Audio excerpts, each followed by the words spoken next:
Hello, hi everyone. Good morning, good evening. Welcome to my stream. My topic is a little interesting topic. I will be talking on spirituality and God and connection to God, why it is important in life. And also we will learn new words from English, which will help you in communication also. So let's begin with the topic. So what is spirituality? Spirituality, you can say, is when someone gets enlightenment from God Himself. So God connects to a person. We have had many examples of it. So enlightenment was given to people who were not of like you can say very famous or very intelligent or but had the wisdom of life. So what is life? This is the common question that comes in when we are talking about spirituality. So, what is life, first of all? Many would say that life is a gift from God. Huh? Yeah, it's a gift.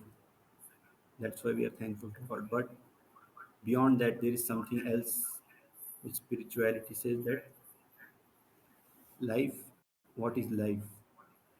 Life is a it's not our property, you know, borrowed wealth, you can say.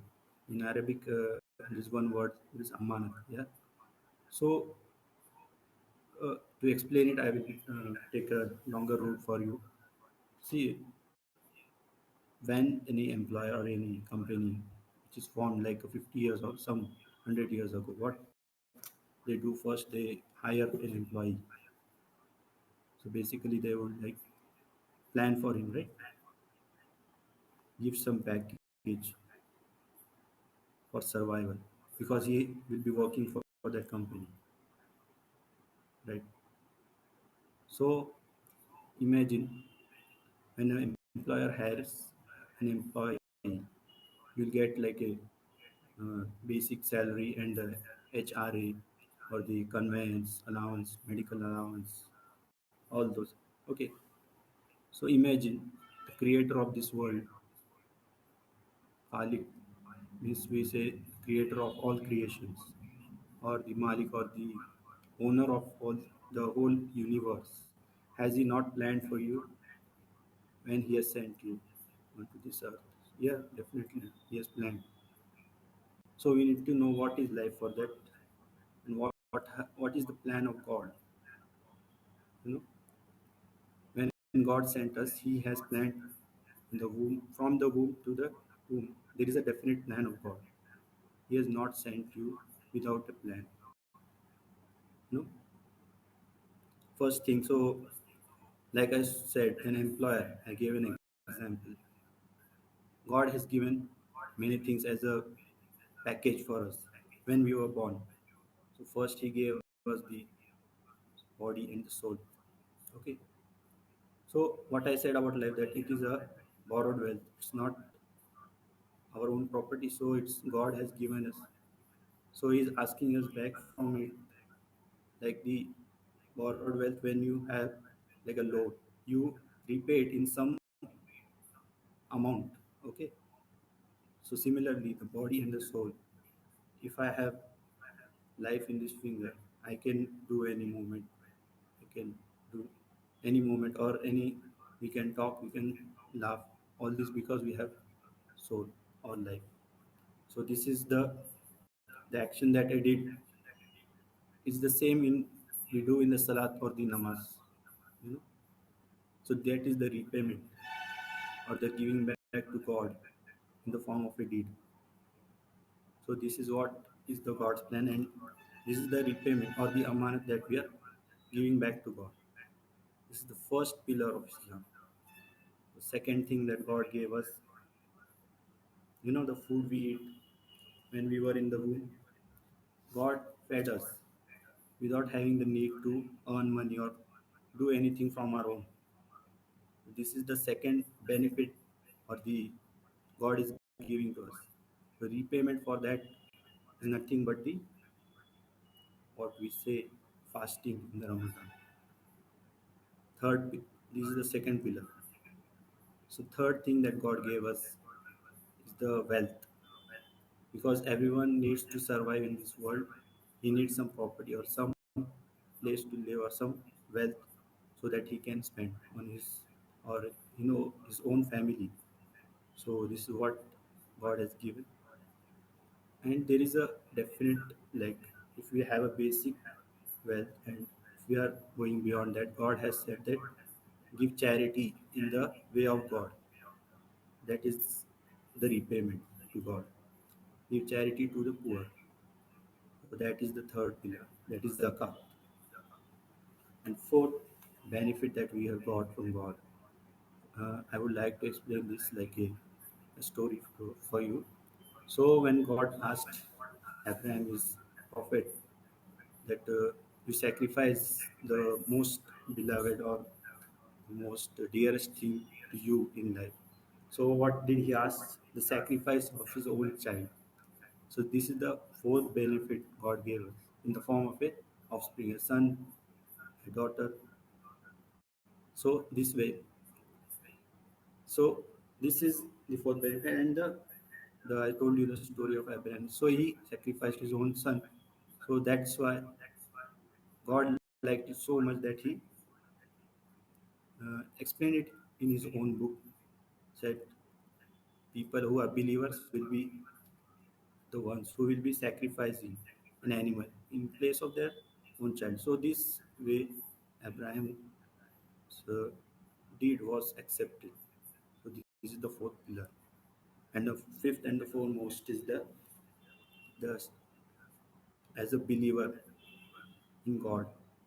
God has given, like, every person needs to believe in one God.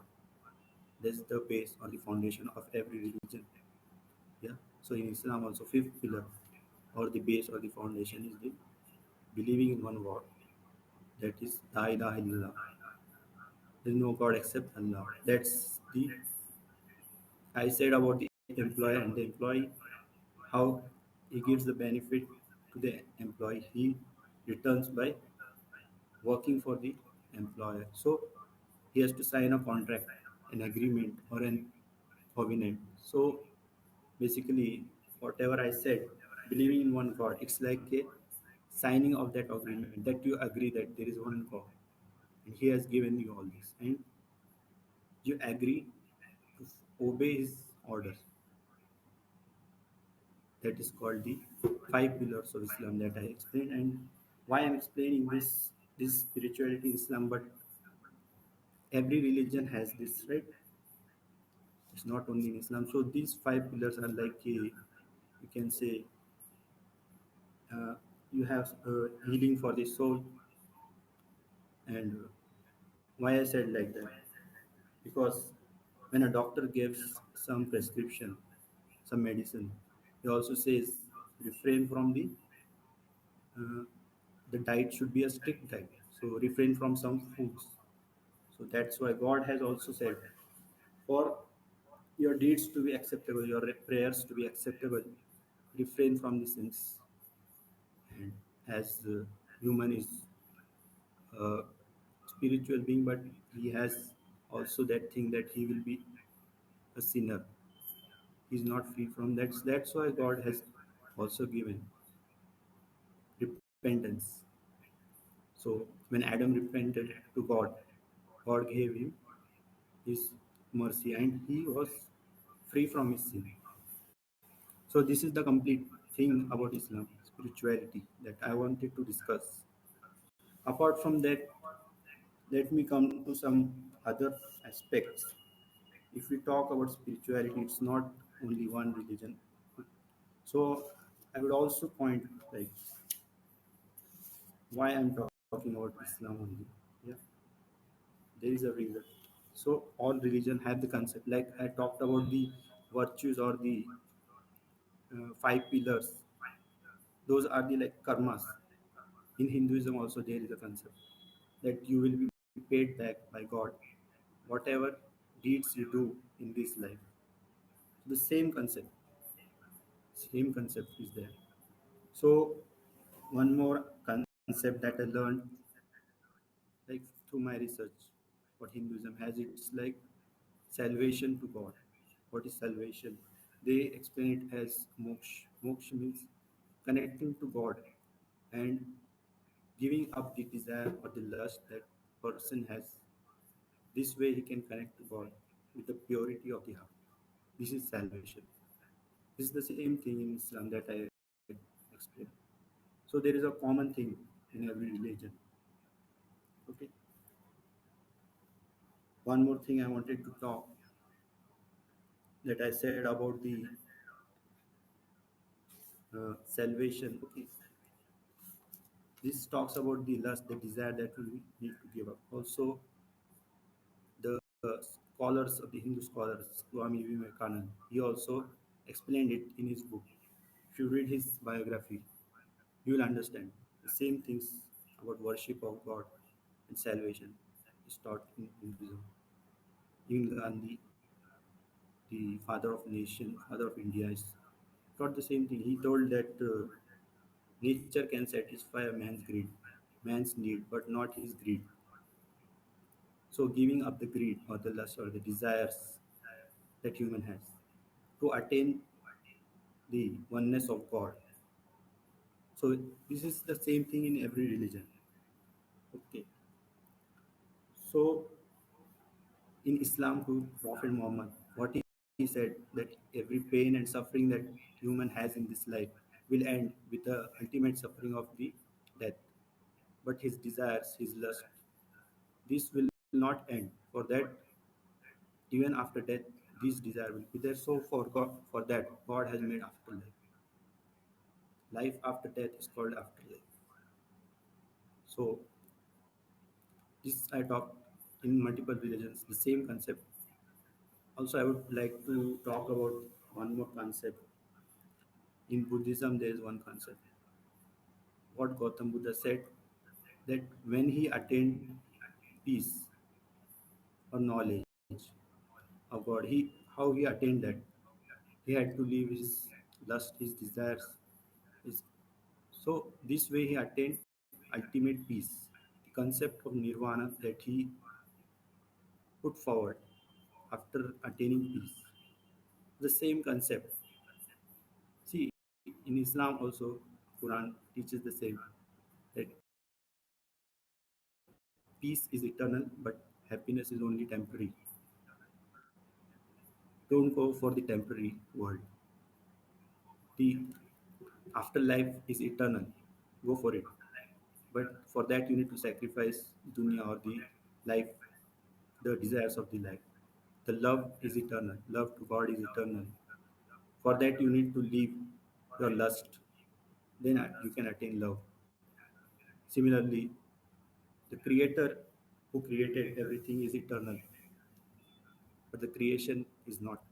Creation is temporary, and the spiritual knowledge is eternal.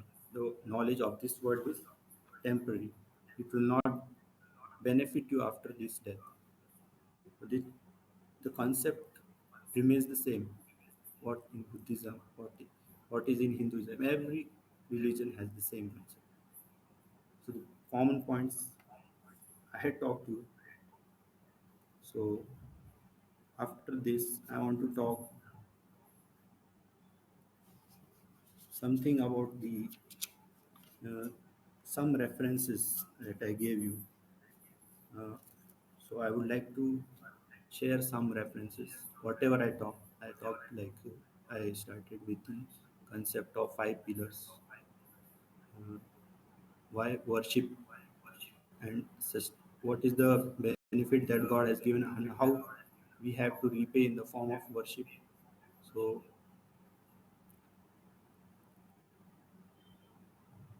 I'll share the screen. So if anyone wants to talk more on this, they are free to talk. Like I'll call you on stage if you are willing to. But in the same topic, I have to show you something.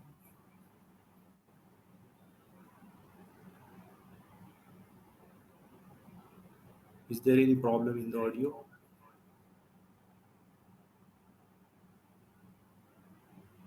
Hello.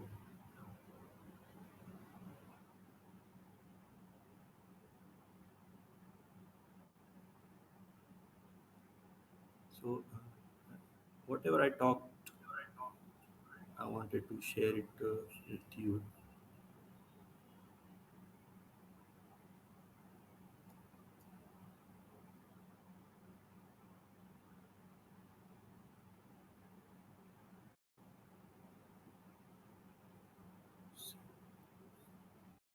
So, I'm using a Quran as reference. I told you that every religion had the same concept and the same thing. Uh, so, chapter 6, what God says, say, O Muhammad, come, I will recite to your Lord has prohibited you. Um, join anything in worship. So, this is the faith. I told you the five pillars of Islam. So do not join anything in worship with him. Be good and dutiful to your parents. Kill not your children because of poverty. We provide sustenance. So whatever I talk, the body, the soul, the food, wealth that he has given us, the offspring that he's given us, all for the sustenance. The word sustenance is important. If you bring lust, greed, desire, all that, it becomes a luxury. But what God is talking about is sustenance for you, not the luxury. Do not come near to the great sins. That's what I talked about the five pillars and why we need to safeguard those deeds to be acceptable. We need to give up our sins. So that's what whether committed openly or secretly, He knows everything. Kill not anyone whom Allah has forbidden except for just cause this is commanded to you. So the part of worship, he told that worship. So this is the purpose of life. I asked you what is life? This is the purpose of life. I wanted to explain that. Not the sustenance. Sustenance is not success. Success is not sustenance. So this is the purpose. And one more thing I forgot to tell you. Uh, I told you about the concepts in Hinduism and everything. In Vedas, I have read once that uh, there was a person Manu. His ship, he when he sailed on that ship, there were some people who were with him, and the other people that were not with him, they got drowned. So in Sanskrit, when a person is addressed, he is called Manushya or the people of Manu. So I found out that same thing mentioned in the Quran.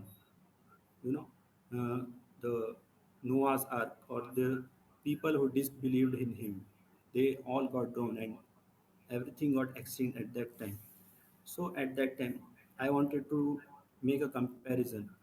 So why this concept came, like why it is mentioned in the Vedas or in the Quran. So and who has mentioned. So at that time, if whole humanity almost is extinct, so obviously it is the only God that could have mentioned it into these scriptures. These are very old scriptures. Vedas was in the Sanskrit, and the Quran is like I told you, it's a, if you see, it's in Arabic. So that Noah or Manu was not neither one of these. So he was not Arabic person or not a like a Hindu or a, who could read the Vedas. So it's only God who has shown the path that don't be among the disbelievers. So I will give you a reference for the same what I had talked to. Why I'm mentioning Quran is the single source of truth for me right now. So see you read this verse from chapter 37. Salam be upon you among the Alamin. We Verily he was one of the believing slaves. When we drowned the others, the disbelievers and the polytheists, among those who followed his way was the Islamic way, or Ibrahim. So this is the thing I wanted to mention. So what why I'm talking about this is like I want to give some reference. So in the old scriptures, everything is the like the base is the same, believing in one God. So that is the ultimate truth we need to follow.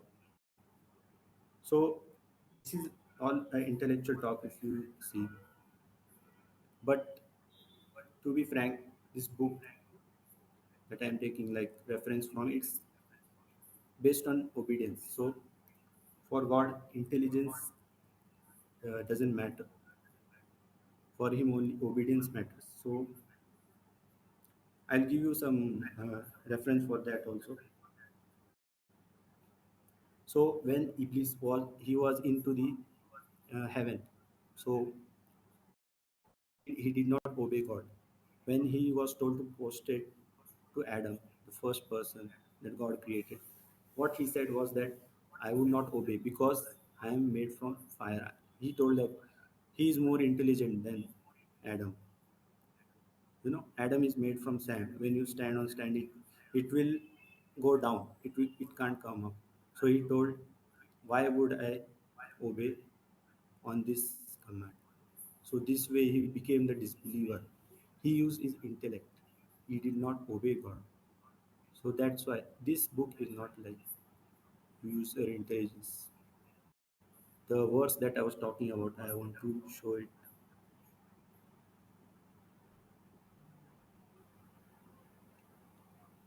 So this is the sixth.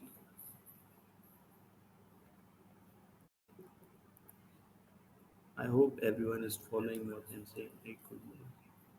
If anyone has any question, you can raise it.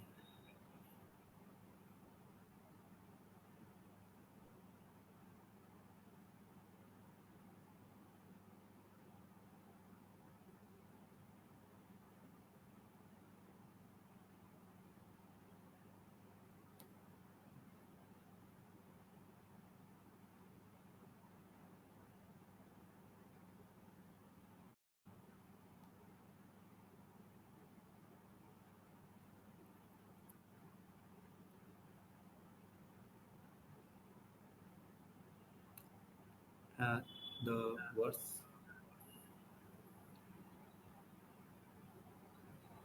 is, so God said, when we said to the angels, prostrate yourselves before Adam, they prostrated.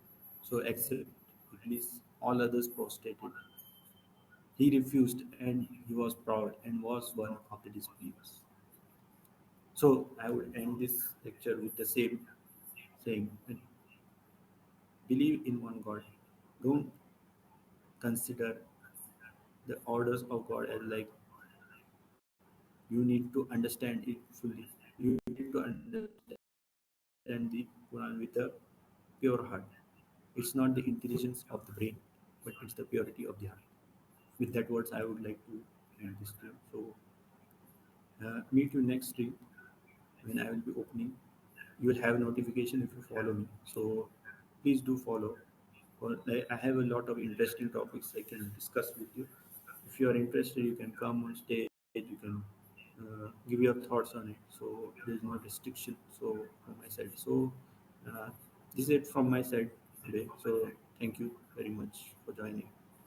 Bye bye.